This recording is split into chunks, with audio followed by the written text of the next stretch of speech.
with both the nervous system and nutrition to help high functioning women who maybe go through a burnout or are finding that they're having, they're eating everything right, but yet things aren't coming into place. So I help them to really navigate away from that. Because sometimes when we're in burnout, we don't even know we're in burnout. That's the thing. It's almost like it quietly just starts to envelop our whole life.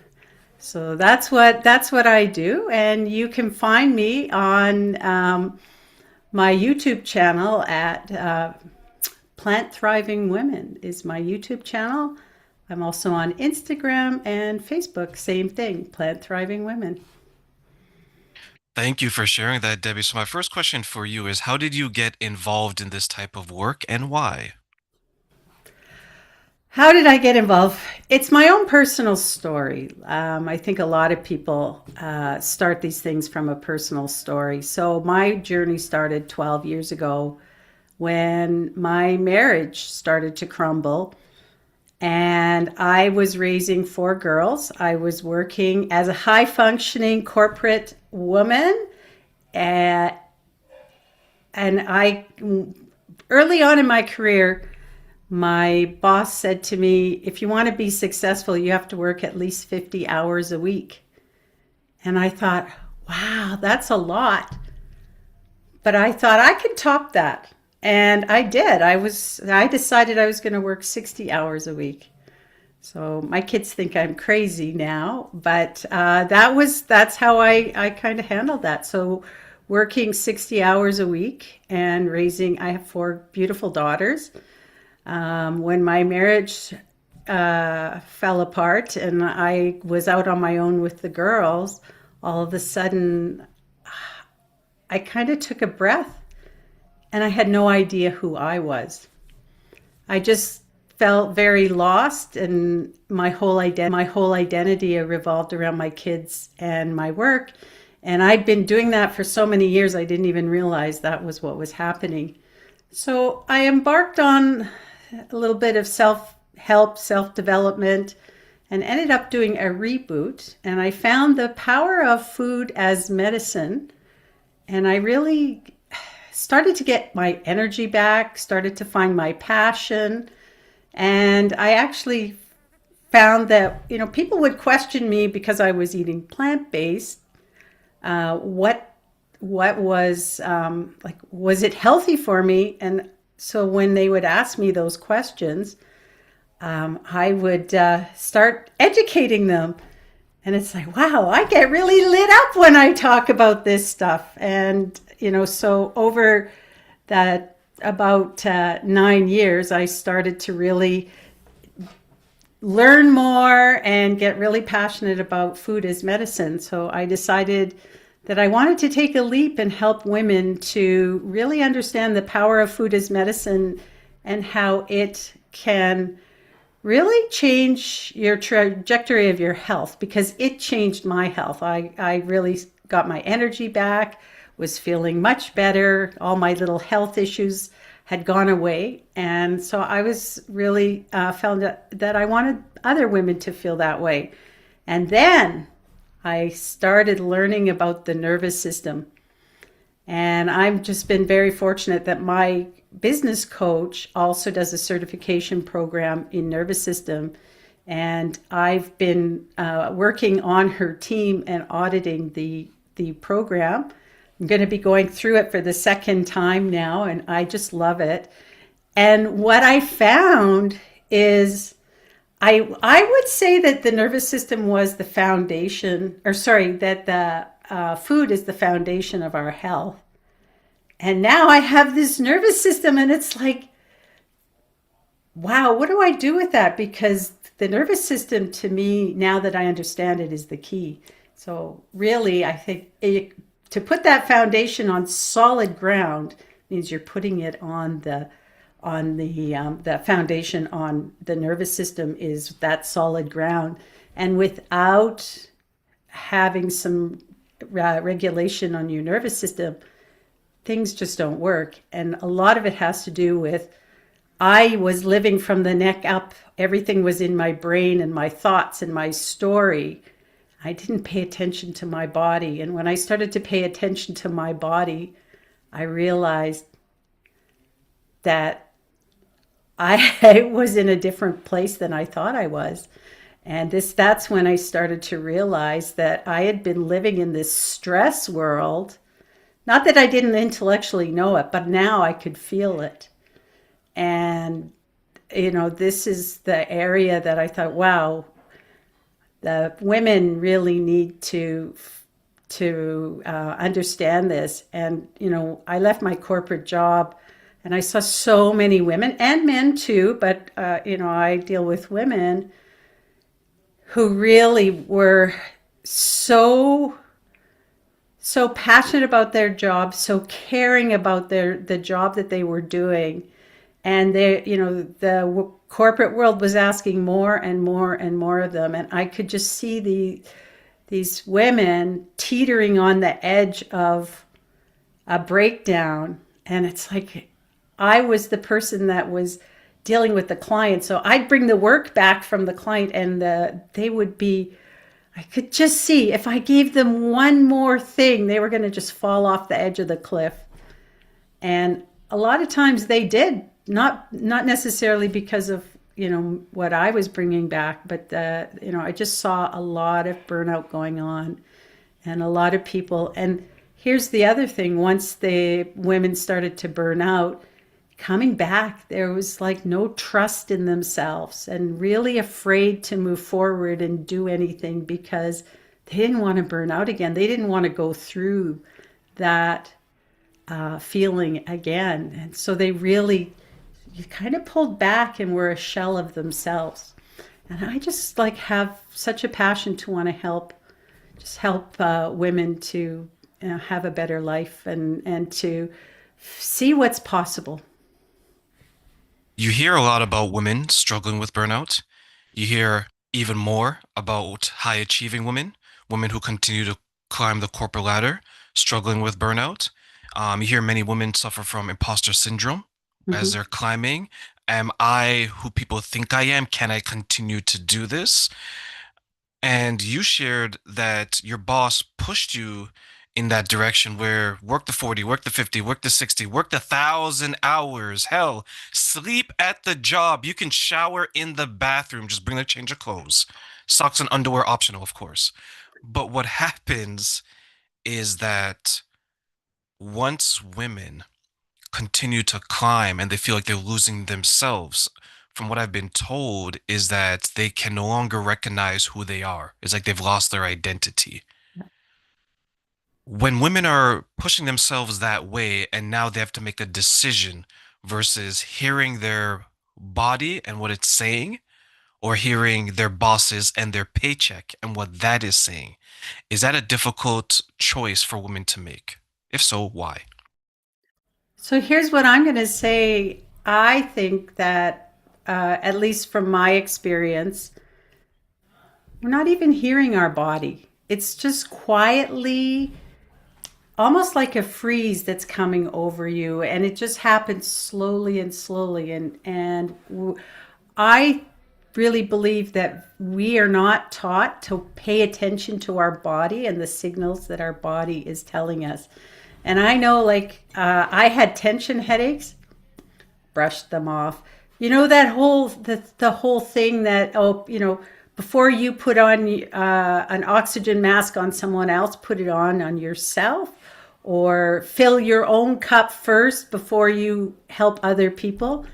It's like, yeah, yeah, yeah, I get it intellectually, but it just doesn't register because there's so much focus on high achieving and moving forward and getting more and getting the promotion and all that. So I think the first step is we need to stop and notice and name our body and our nervous system and really start to key in. And that actually is how you start to make some changes, is to actually pay attention to what's going on in your body. Because most of us, I lived from the neck up, was all what was going on in my brain. And I and other women too, we just keep on pushing until you get over the edge, and you can't, then it's hard to come back after you go over the edge. What role do you think maybe guilt plays in women not making that change and not listening because maybe they're sacrificing all of this for their families, and if they stop working this hard, there may be a sense of guilt that they're not being the type of mother, wife, or even woman that maybe is being asked of them? Yeah. Oh, that's a big part of it, because when I was raising my kids, there's this whole notion of being super mom and being that person who could do everything for everyone. And I call it the invisible rules. There's these invisible rules about what we're supposed to do. And unfortunately, it's all based on being in a silo. So if you're siloed and I've got to do everything for my kids and my family and my work, and I'm supposed to do it by myself, it's almost like that Martha Stewart, it's like you got to be this woman. And it's like way up here on a pedestal. And it's really hard to achieve, but that's kind of how everything plays out. And unfortunately, what we really need is to be in community and work together more so than having this pedestal. So I think having that idea that you have to do everything for everybody is really where it starts. And then, you just roll with it, and yeah, you lose yourself. You just don't even know who you are anymore. But it's like, when you're on that treadmill of life, you're chasing the carrot, you don't have any clue. You're in that environment. You don't even notice what is happening. It just is quietly taking away your identity. And I think that's difficult because you can lose your identity, let's say through grief. Someone has Mhm. passed away, or a job that you no longer have, or a job that you thought you were going to get, but you didn't get it. You could be an empty nester now, like you were super mom, as you mentioned, and then your children It's like, went out. They started their own family. So now you have that identity crisis, maybe, or grief of it. And I speak to so many women, and many women will share that terrain. I'm trying to be everything all at once, but I end up being nothing all mhm. at once, because instead of giving, let's say, 100% in being a wife, 100% in being a mother, they're so fragmented in their energy, fragmented in their resources, and fragmented in their time, they don't know who is pulling them half of the time. Yeah. From an energy perspective, do you see that maybe there's like an imbalance inside of them? Yeah, I think there is. And going back to the grief and that, it really is something that I've faced, because you can't, my marriage crumbled because I didn't spend time with my husband. We didn't nurture our own relationship. And recently I talked to him. We're still amicable. We have four girls together, and both of us wanted to be good role models for our kids. So we still are amicable to each other. So I reached out to him to actually say that I was, I'm sorry for my part in why our marriage failed. I could blame him if I wanted, because, but it was both of us. But I definitely played a role because I didn't. And so there's, that energy. My kids too, my girls are all grown up now. And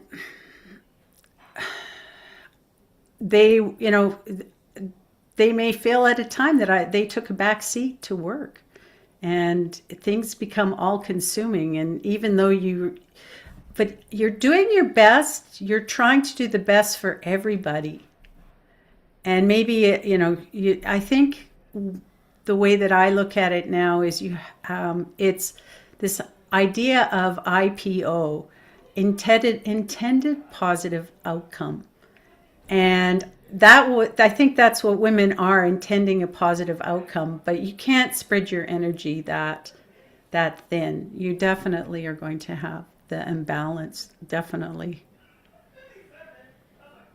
When you share that and you look back on your journey from either your perspective or let's say women in general, do you find that women sacrifice too much for their job? Absolutely. Absolutely. I would say yes. I put a lot in my job. I see other women putting a lot of their job. And, a lot of women end up leaving the workforce in around the 50, 60 because they just can't do it anymore. It's just becomes too much, either because of burnout or other health reasons. And it's pretty crushing. It really is. And a lot when you talk about grief, I have, here's where my grief comes in, and I feel that other women would as well. My grief comes in that I bought this idea of this notion that go to school, get good grades, get a good job. That's the idea of success. And, I grew up just in around the time of when the feminist revolution, if you will, with Gloria Steinem and all those amazing women was coming. And I think back now that, I wanted to be an independent woman. And yeah, I was, but at what cost to everybody else? But, for what their intended positive outcome, what ended up happening is women started taking on roles in the corporate world. They didn't leave their other roles behind. And it's just, it's crushing. And actually one of my colleagues left her job because she said the workload just got too crushing. When you're staying up all night and waking up at 2 a.m, like, did I do everything I was supposed to do? It's a lot. I think sometimes we forget that men and women are different. And I think Absolutely. sometimes, right? And I think sometimes we forget that they handle work stress and just stresses of Hmm. life differently. And I'm someone that strongly believes that men and women should have the choice if they want to be working within the home, like let's say a full-time parent or a stay-at-home parent, Yeah, or if they want to go in corporate, or if they want to do both. I think everyone should have that option.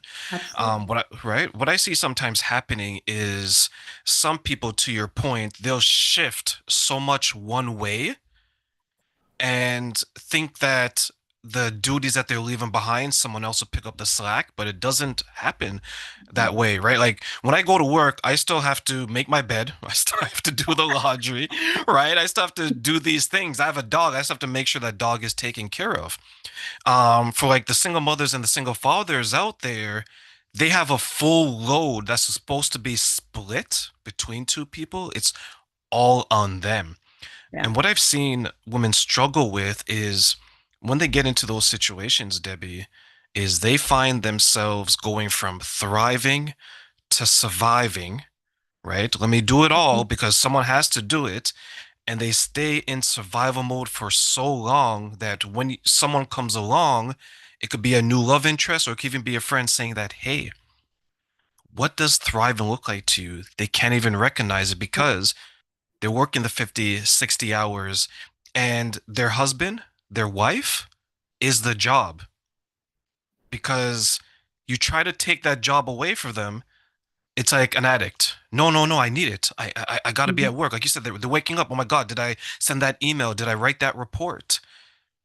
How can women, even men too, start to identify that they're getting to that point where they're giving too much of themselves for all these other things that maybe in the long run isn't worth their health? Ooh, that's a good question. um, I, I, I think about this a lot. I'm in the middle of writing my book, which I'm going to be releasing in April. And I was thinking about this, and I wrestle with, women who are identify as being high functioning, high performing women, and going, you know, going into that survival mode and not even realizing. How do you get them to realize they're in survival mode? And a lot of times it doesn't happen until some event happens that triggers the, like, a wake up call. And I think if you would have asked me when I was in the middle of surviving and tell me you're just in survival mode, I would have told you to go fly a kite. I would have, because I'm fine, I'm good. And that's another thing, right? If you think that phrase, I'm fine, I think is a warning sign in itself that things aren't fine. You just, again, this is in the intellectual side, and we don't pay attention to our body. So if we can start paying attention to our body, and this is where we're going to start to realize that, there's a lot of stress coming up. And it's like, yeah, I didn't even realize it, because you become numb to the stress. I thought I was just a calm person. I had no idea that there was all this stress underneath, but it was there. I just didn't know it until I started paying attention to my body. And I only started doing that about a year ago. There was someone I used to know that she used to say that I'm fine, I'm fine, I'm fine until she wasn't, and she Yeah, lost the use of exactly. yeah, she lost the use of her legs. She had slurred speech, and her body was telling her this, right? Because she would wake up and her arm would be numb, and then it would be the other arm, and then it would be both arms, right? Like the body is whispering, "Pay attention to me. You're not functioning in a way that's healthy long term." But the money was too good. Yeah. The opportunity was blinding her, right? And what's interesting about men and women who experience these things is that they hold out as long as they can, and then when, to your point, there's an event, the very thing that they sacrifice so much for gets taken away, so now they have everything that is gone from them. Yeah. How devastating, maybe from your experience or from others, how devastating is that to the mind, body, and soul when you realize you sacrifice so much and now you're left with less than what you actually had? Yeah. Well, I mean, it's very devastating. And this is where the grief comes in, to really think that, I bought into this whole idea. And, you know, when they do interviews with people who are on their deathbed, or there's some, quotes that Steve Jobs had before he passed away about how your job isn't worth it. Nobody's going to care about your job. And we can intellectualize it, but until it's in your heart and you really understand it from an inside perspective, it's like, yeah, okay, here's what it is. I'll do it later. I'll do it later. I'll do it later. And so when you do end up in that place where you lose everything, you lose trust in yourself as well. It's not just about the health. I mean, health, I was the same way. I mean, I was having headaches every day. Guess what? They were tension stress headaches. Did I pay attention? No. I got addicted to Tylenol with codeine just to keep going and keep going and keep going, because I needed to keep going. It's like the pile's getting bigger. I gotta, I'll do it later. We rob our future energy, we rob our future nourishment by to keep going today. And so the loss is huge. It's not just, not just a job, but health, and your whole being and your whole self worth just goes to nothing when I've worked with so many women that after they left the corporate world because they burnt out, and then of course their job, the company doesn't want them anymore because they burnt out. They're not producing anymore, so they get laid off. So they want to start a business or do something else, and yet they can't move forward because they're afraid to move forward. They're afraid to keep going because they don't trust themselves that they're not going to realize when they get to the point they're just going to burn out again. And so, yeah, you end up, a lot of mental health issues come from that too, for sure. The women you work with, how does that impact their self-worth or their self-value?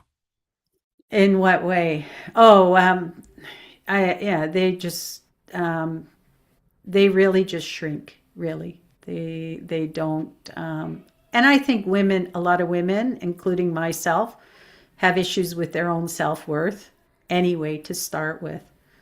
I hear this a lot that, they were so busy looking after everyone else, like I was too, that we don't even put ourselves in the lineup and understanding and loving ourselves and having, we can, again, intellectualize it, but until you actually feel it in your heart.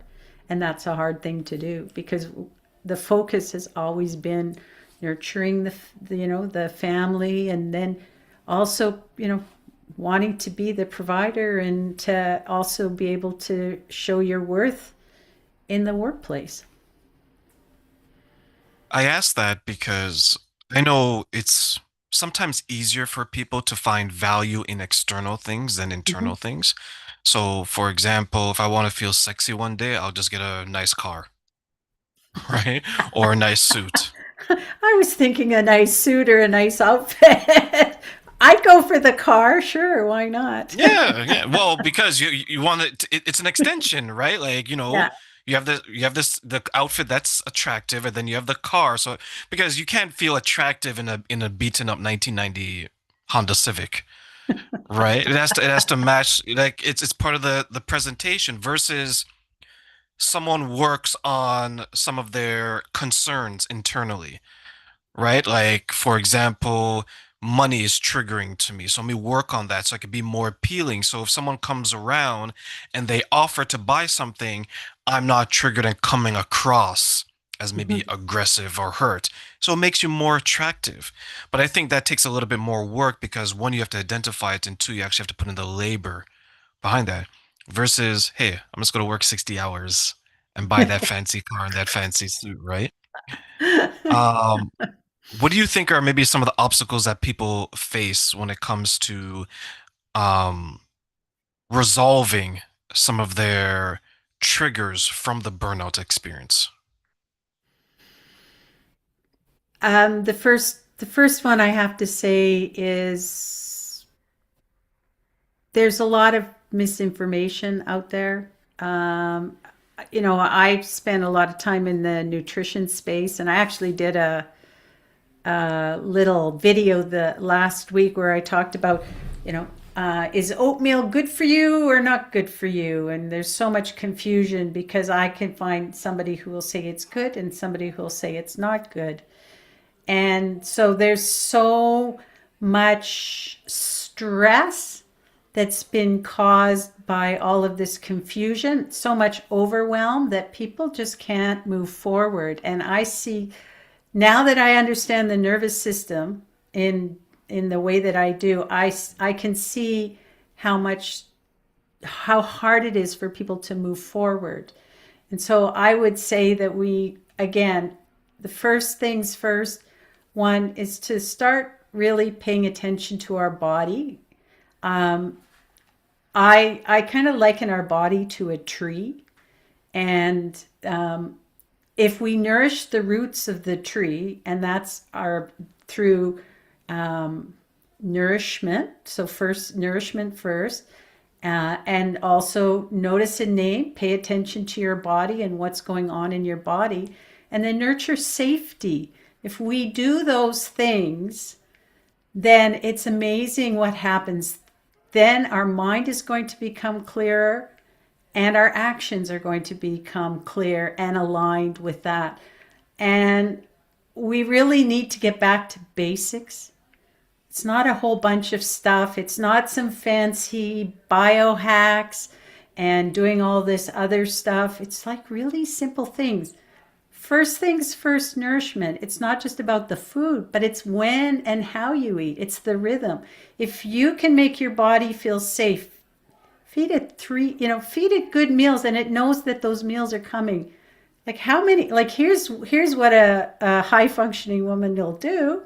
They're going to white knuckle through the day, not eating anything, living on caffeine and whatever, and then go home at night and eat the house up, eat the whole house and everything in the fridge because they're starving, because their body is in survival mode. And that's like you mentioned that earlier, right? It's not about thriving, we're in survival mode. And so if we can get to the basics, and it's simple, that's the part that really I want to stress. It can be very simple. Again, have a breakfast, have lunch, have dinner. And guess what? You're not going to be like eating the house up, down at the end of the day and having those cravings and not being able to stop eating, because your body knows it's got what it needs. And so that's the first thing. And then noticing, how you're feeling and asking your body. That's a hard thing to do. Asking your body what it needs. We don't do that. And so if we can just get to that place of asking our body, having rhythm, that our body can trust us, that we're, helping it to survive. Because our body is very smart. It knows what to do. We think we know more than our body, but our body knows more than we do. And it's going to take whatever nourishment and whatever things we put into it, and it's going to use it the way that it feels is the right thing to do for the most priority. It's not like you can say, I'm going to have something with calcium and it's going to go to my bones. Your body's going to do what it does. You're not making those decisions. So if we can realize our body is smart, give it what it needs. It's all of the things that are happening to us, the burnout, that cravings and eating and all those things, is because our body wants us to survive. And so when we're in that survival mode, if we start just doing little things to help our body, then we're going to be able to thrive. It's really small little steps. I've noticed that as well, that high achieving women who are experiencing burnout and whose body is on the verge of screaming at them to pay attention to me, they eat very little. And the odd thing about that, Debbie, and maybe you can talk about this as well, is they don't realize that they're hardly eating. Yeah.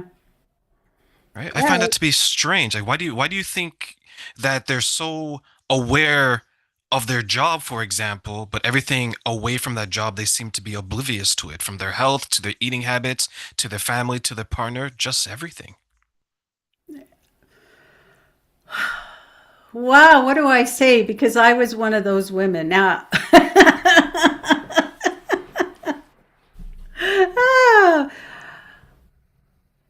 I bought into what I thought was the dream. That's all I can say. And it's just like, you have this focus and, you just keep going. And it's about wanting to do a good job and wanting to do everything right. And self-sacrifice is a big thing. It's like there's a lot of stuff out there that says that um, if you are putting yourself first, then you're selfish. And I think that goes a lot for women. So at the end of the day, um, a lot of women, and this is where these invisible rules come in, you don't even realize that you've bought into them until you can have some kind of an event or something that makes you stop and say, wait a minute, what has just happened here? And I've gone through a number of events in my life, but it's really since I started paying attention to my body that I really am understanding exactly what happened. And it's like, why did I do that? I don't even know. It just, somebody said to me one time, And you're in Toronto, so you would know. It's, if you're on the freeway, you're driving down the 401 at 100 kilometers or 120, 50, whatever kilometers an hour, and you're trying to fix your car at the same time. That's what it feels like. And so we just don't take the time to stop. Ask me how many times I went on vacation and I took my work with me. Probably all but two in my whole life. I always had my computer with me. It was like I would get stressed out if I didn't have my computer with me. Like that would be like the worst thing. Oh my God, I don't have my computer with me. And I went to a yoga retreat in interior BC. And it's like rules, no phone, no anything. I mean, we were living in teepees for a week. It was the best thing to just disconnect. But we don't do it very often. I've noticed that as well, and some of the women I work with, they have a very hard time. I used to be in a relationship with someone that was so consumed by her job, even on vacations, like she would answer their calls, and there's a time where she brought the laptop, and I would laugh because you can see the difference, right? In front of that laptop, she was one way as a woman. And when she closed that lid on the laptop, she was a different person. And I would tell her, I was like, this person with the laptop in the corner with the lid closed, this is the person that I love. This other person Mm-hmm. that has her phone clutched in one hand and the mouse of the laptop clutched in the other, looking like some kind of T-Rex walking around. I was like, this person is hard to love. And it's Yeah, unfortunate because and you shared that this impacted you as well. Um, it impacts the relationships and absolutely. right, and some people just decide, okay, I'm just gonna go find someone that's gonna pay attention to me a little bit more, because it doesn't matter if you're a man or a woman. You want your partner to be emotionally available, physically available, spiritually available. And it's unfortunate that so many people find themselves in this trap because life is hard enough and we do need money to exist, Mm-hmm. but it should be a means to an end, meaning that, are you looking to find someone to build a happy life with, and then the money finances that happy life, versus I need to go to work to be happy, and then I'm going to find someone to share that work happiness with? Yeah. Do you see women getting it backwards in that regard? I'm not sure. When I don't know if the work is all about the money. I think there's some about the status. And for me, like, I just could handle everything. That's what I thought, right? And I took on the world and I could handle everything. And you said something earlier that really struck me, and it's really important. That whole idea of actually closing the laptop and just being without doing becomes almost impossible when you're in that cycle. That's one of I'm fine is one kind of red flag. The fact that you can't stop is another one. When I used to go to downtown Toronto to work, and 95% of the people on the GO train as I was commuting into downtown were sleeping. I couldn't do that. I had to be working. As soon as I got on the train, my laptop was out. I was working. I was doing it. Oh. So that's just another, I guess, sign that that there's a wake up call needed. But I really feel that until you're ready to hear that wake up call, you're just going down the track. I remember watching an interview where a woman was talking about burnout and how it impacted her life. And she said that it reached the point where, when her relationship ended and she was single, that the laptop was actually resting on the pillow like it was her husband. Right?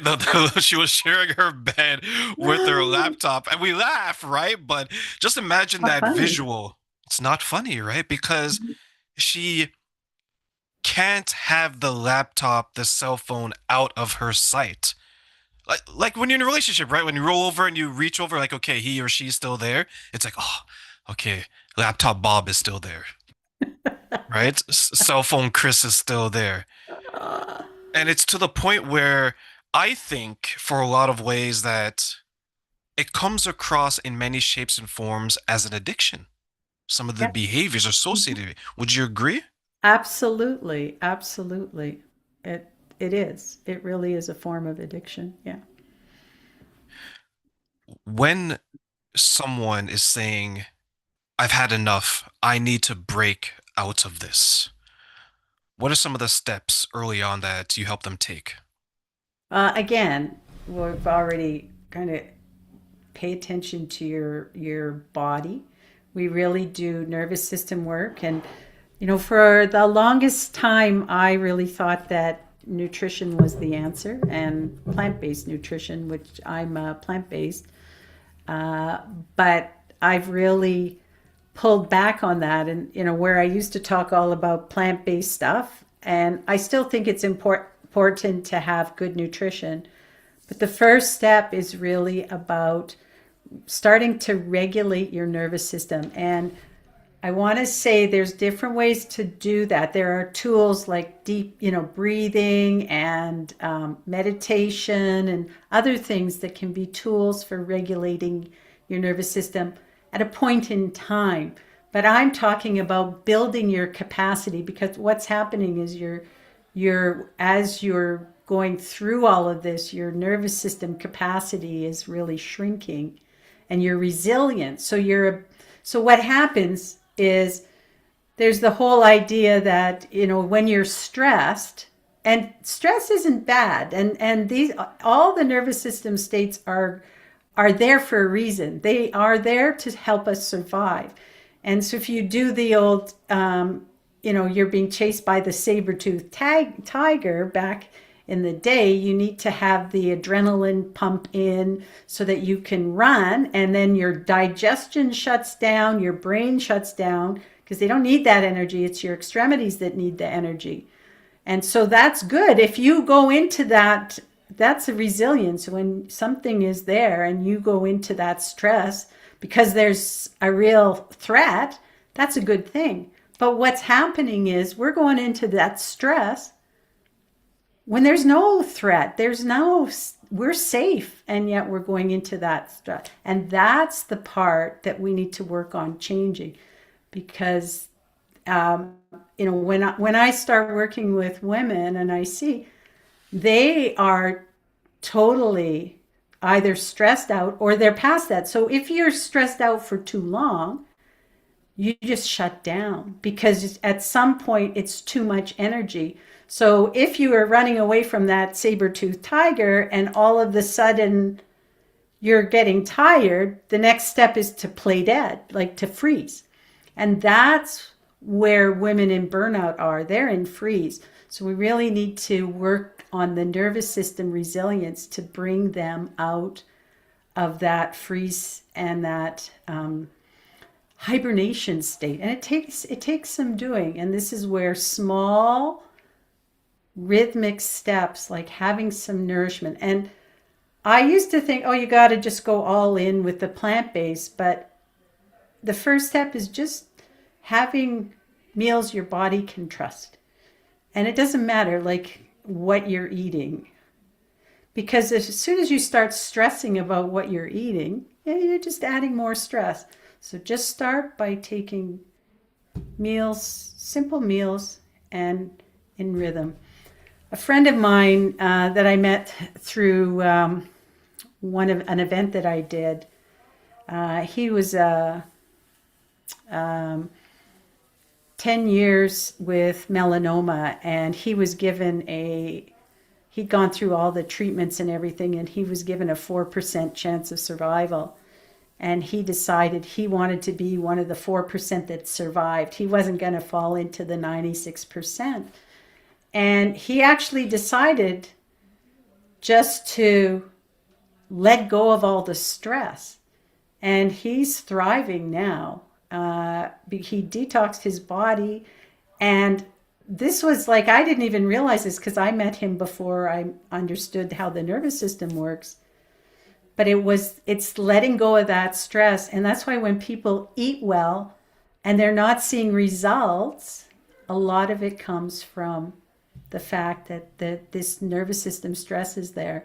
I think there's a lot of misunderstanding around it. But just this is first things first is getting that down every time. When you mentioned the perceived threat and, the saber-toothed tiger way back in our day, right, where it heightened us, it made us aware. Would it be then possible that maybe some of these women have created that threat in their mind? Mm-hmm. Absolutely. Yeah. There's no real threat, but there's a lot of stress out there. So I'm gonna, we didn't talk about this. You mentioned it at one point, and I just that men and women are different, and there's a lot to that. When it comes to recharging, men tend to work on the 24-hour clock where they recharge daily with the circadian rhythms. Now we have circadian rhythms too, but women tend to follow more energy around the lunar cycle or the moon cycle, which is 28 days. And so right now we are coming into the dark moon, which is a time of introspection, integration, and trying to be a little more mindful and of our energy. And there's times as women where our energy is going to be and our creativity is going to be through the roof, and we can work almost all night, or work, these long days and have a lot of creativity and production and get things done.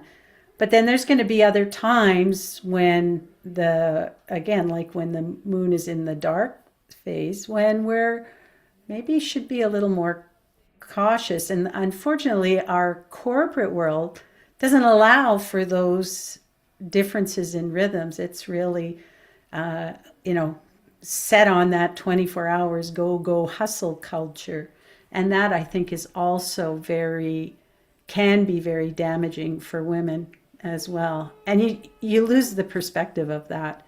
When you're in that hustle culture, you lose that perspective. One of our clients is really sensitive to that, and she didn't even realize it. We picked up on it before she did, that when the dark moon is there, she really needs to be mindful of rest and not be like pushing too much, because it really is a struggle for her. So there's some things there that we also can be mindful of. Debbie, let me ask you one final question before I let you Sure. go today, okay? I want to give you three wishes, and you can wish for three things that you want people to know about this one question. What are three things you wish people knew about relying on the community of people when it comes to handling burnout, and why? What oh, three wishes for handling relying on the community? First of all, I wish that we put more credence on community, because community is really important.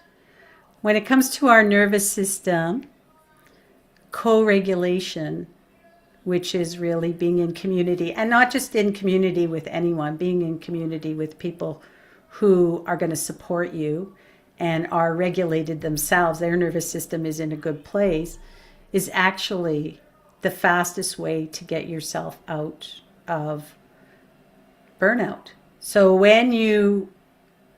it's really about finding that community and not trying to do it yourself. So that would be, I guess, my second wish would be that people stop trying to do it themselves and really find somebody that's going to be able to help them And unfortunately, when you're in that kind of freeze state or that real shutdown state, all you want to do is hibernate. And it's about that. And then I guess the third wish is for people around us. You know, we